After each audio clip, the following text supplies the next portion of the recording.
강남에서 부동산을 운영하면서 부자가 되신 분들, 소위 얘기하는 강남의 건물주 분들을 정말 많이 만나고 있는데 이분들이 말씀하시는 걸 정리해보면 한마디로 이겁니다. 일하면서 버는 월급과 자산에서 나오는 소득은 같은 돈으로 불리지만 다르다는 겁니다.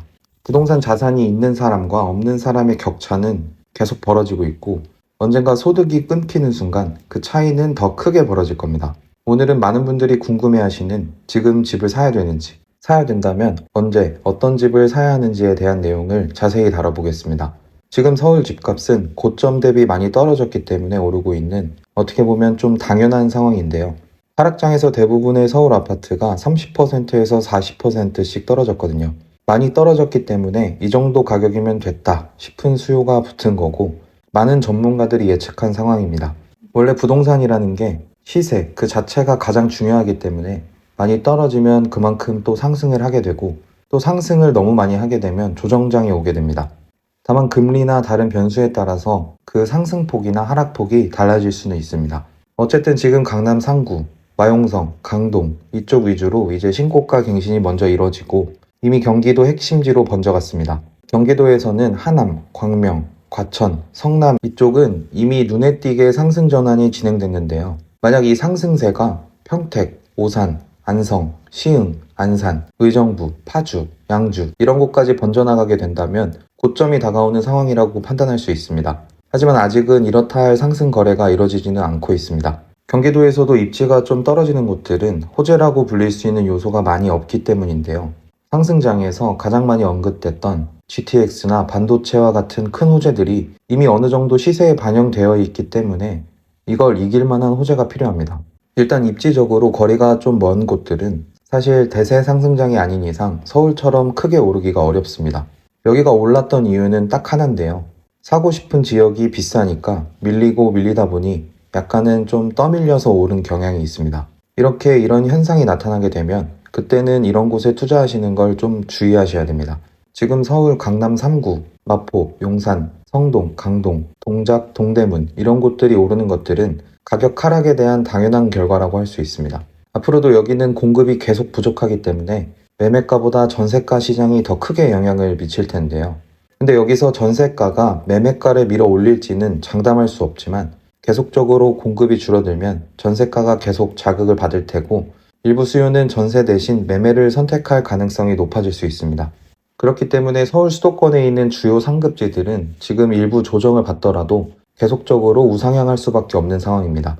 많은 전문가들도 그렇게 예측하고 있고요. 그게 당연한 게 아파트를 지을 때는 토지 가격도 물론 있지만 공사비라는 게 큰 비중을 차지하는데요. 그 공사비 안에는 자재비, 인건비가 포함되어 있습니다. 또 인건비 안에는 당연히 그분들의 주거비, 식비, 교통비 같은 것들도 포함되어 있는데요. 요즘 보면은 어딜 가나 한 끼 식사를 하는데도 10,000원 안에 해결하기에도 어렵고 위치가 좀 떨어져도 웬만한 아파트는 월세 100만원짜리도 찾기 힘든 상황이죠.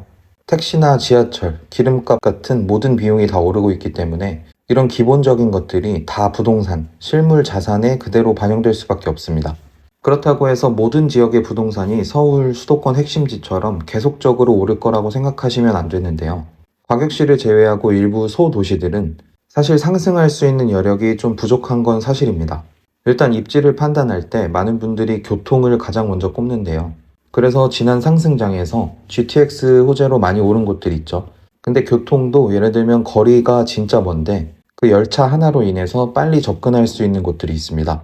GTX 라인에 위치하면 서울 삼성동까지 얼마면 갈 수 있다. 이런 말들을 많이 들어보셨을 텐데요.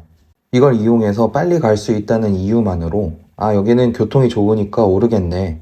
이렇게 단정 지을 수는 없습니다. 서울 강남, 강북의 중심권, 예를 들면 용산이나 여의도, 강남 이런 곳들하고 거리 자체가 일단 멀어지면 멀어질수록 상승 가치가 좀 떨어질 수밖에 없는데요.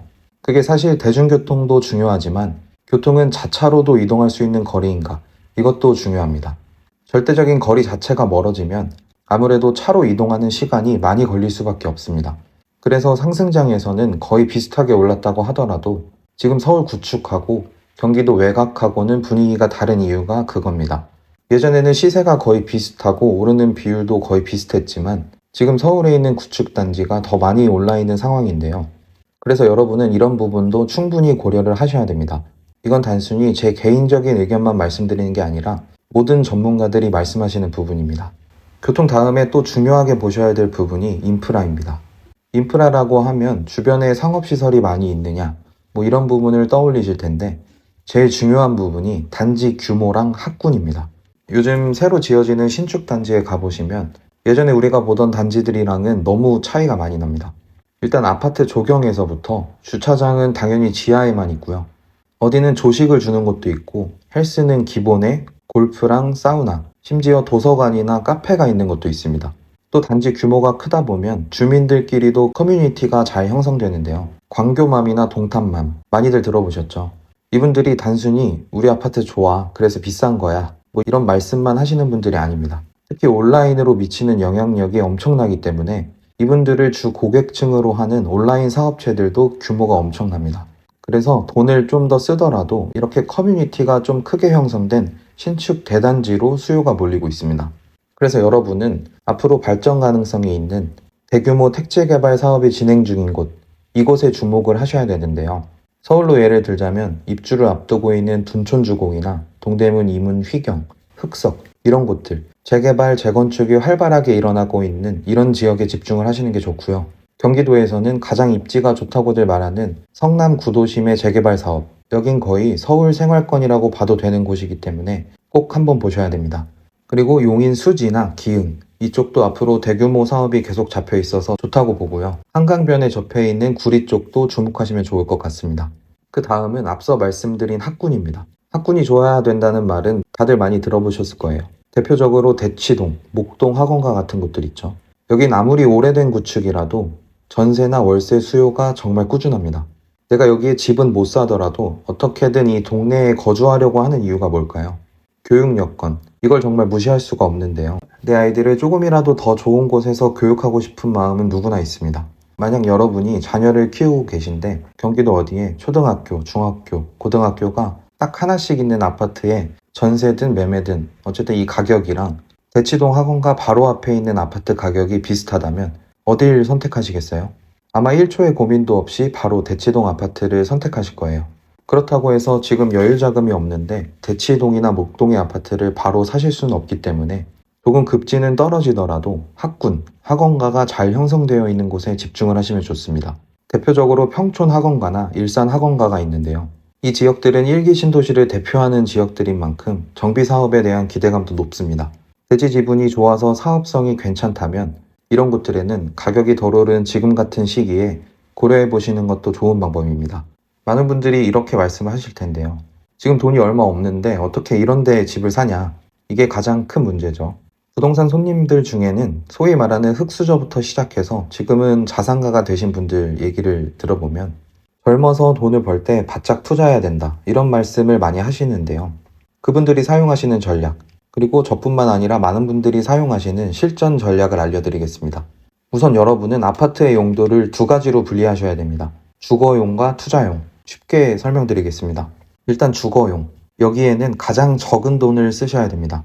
예를 들면 보증금 5천만 원에 월세 70에서 80만 원, 이 정도로 가장 적게 세팅을 하시고 나머지 여러분이 가용하신 자금, 그 전부를 자산 가치가 있는 투자용에 전부 다 몰아 넣으시는 겁니다. 이 방식이 가장 빠르게 자산을 불려나갈 수 있는 방식입니다. 어느 정도 자산이 될 때까지 이렇게 월세살이를 해야 되냐, 너무 힘들다, 이렇게들 말씀하시는데요. 사실 그 기준은 딱히 없습니다. 여러분이 스스로 정하셔야 됩니다. 내가 한 20억은 있어야 만족하겠다 싶으시면 20억 아파트를 소유하실 때까지 이걸 계속 반복하셔야 됩니다. 이 정도 되는 자산을 가지게 됐을 때 그때부터는 월세 말고 자가로 들어가도 된다고 생각을 하는데요. 그 전까지는 투자해 놓은 것들을 계속 상급지로 갈아타게 해 나가시면서 그렇게 해놓는 게 조금이라도 더 빠르게 자산을 늘려나갈 수 있는 방법입니다. 이건 자수성가로 자산을 쌓은 분들의 노하우이고 실제로 많은 분들이 이렇게 하고 계십니다. 물론 자산을 늘려나가는 것보다 현재 어디에 거주하는지가 더 중요하다 라고 생각하시는 분들은 그렇게 하시면 됩니다. 하지만 난 자산이 늘어나는 게 더 중요하다, 이렇게 생각하시는 분들은 꼭 실천하셔야 됩니다. 그럼 이렇게 투자한다고 마음을 먹었을 땐 대체 어떤 아파트에 투자해야 되는지 그걸 알려드리겠습니다. 제일 중요한 건 내가 팔고 싶은 가격이 됐을 때 바로 팔 수 있는 아파트인지를 보셔야 됩니다. 내가 지금 팔고 다른 데로 갈아타려고 하는데 이게 안 팔려. 안 팔리면 아무 의미가 없죠. 그래서 팔고 싶을 때 잘 팔릴 만한 아파트를 사셔야 되는데요. 이럴 땐 거래량을 보셔야 됩니다. 근데 거래량을 보는 시점이 중요한데요. 상승장일 때는 어디나 거래가 잘 되기 때문에 하락장일 때도 거래가 잘 됐는지 이걸 보셔야 됩니다. 보통은 22년부터 23년 초 하락장일 때 싸게 판 분들을 보고 좀만 더 기다려서 지금 팔았으면 돈 벌었을 텐데 이렇게 하시는 분들이 계신데요. 그런 분들은 걱정을 안 하셔도 됩니다. 그분들은 그때 팔고 더 좋은 아파트를 싸게 사서 이미 더 많이 버셨을 테니까요. 여러분은 이 하락장일 때의 가격을 보실 게 아니라 이때 거래량이 충분했는지를 보셔야 됩니다. 그래야 나중에 또 하락장이 왔을 때 그때 빠르게 매도를 하고 상급지로 갈아타기를 하실 수 있습니다. 거래량이 높았던 단지를 고르셨으면 그때는 금액을 맞춰야 되는데요. 예를 들어서 여러분이 가용한 자금이 2억이 있으시다면 얼마짜리 아파트를 사셔야 될까요? 일단 선택지가 여러 개 있을 겁니다. 2억짜리 아파트를 사실 수도 있고 4억짜리 아파트를 살 수도 있고 아니면 그것보다 더 비싼 아파트를 살 수도 있습니다. 이때는 정답이 없고 여러분 소득으로 감당하실 수 있는 선에서 가장 비싼 아파트를 고르셔야 됩니다. 2억짜리 아파트를 현금을 다 주고 사시는 것보다 5억에서 6억 되는 아파트를 전세나 대출을 끼고 사시는 게 나중에 상승 여력이 몇 배는 더 크기 때문에 여러분이 가능한 선에서 가장 좋고 비싼 아파트를 사시는 게 맞습니다.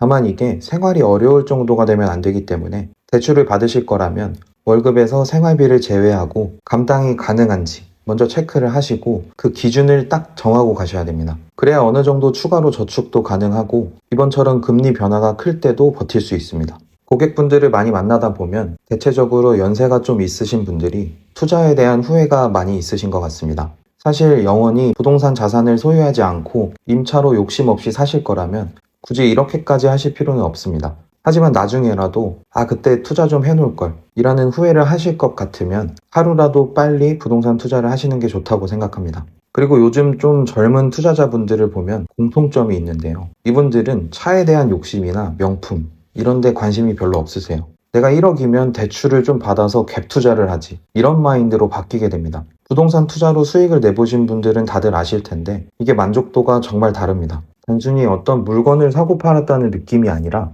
내가 스스로 선택해서 만들어낸 결실이고 그게 자산으로 쌓이기 때문에 월급을 모은 것과는 다른 안정감이 생깁니다. 지금도 투자를 할 수 있는 것들은 너무 많은데요. 경기도에는 단돈 2천만 원에서 3천만 원 갖고도 투자할 수 있는 곳도 많고요. 투자금이 더 많다면 당연히 더 좋은 곳에도 투자할 수 있습니다. 여러분이 가능한 자본선에서 투자를 하시고 그게 시세가 좀 올랐다면 조금 더 보태서 계속 조금씩 더 상급지로 가시는 선택을 하셔야 됩니다. 이번 기회에 전세든 매매든 정리를 하시고 더 좋은 상급지로 이동하셨으면 좋겠습니다. 그렇게 하실 수 있도록 항상 좋은 정보만을 전달드리겠습니다. 오늘도 영상 봐주셔서 감사합니다. 다음 편엔 더 좋은 영상으로 찾아뵙겠습니다. 오늘 영상이 도움되셨다면 구독, 좋아요 부탁드립니다.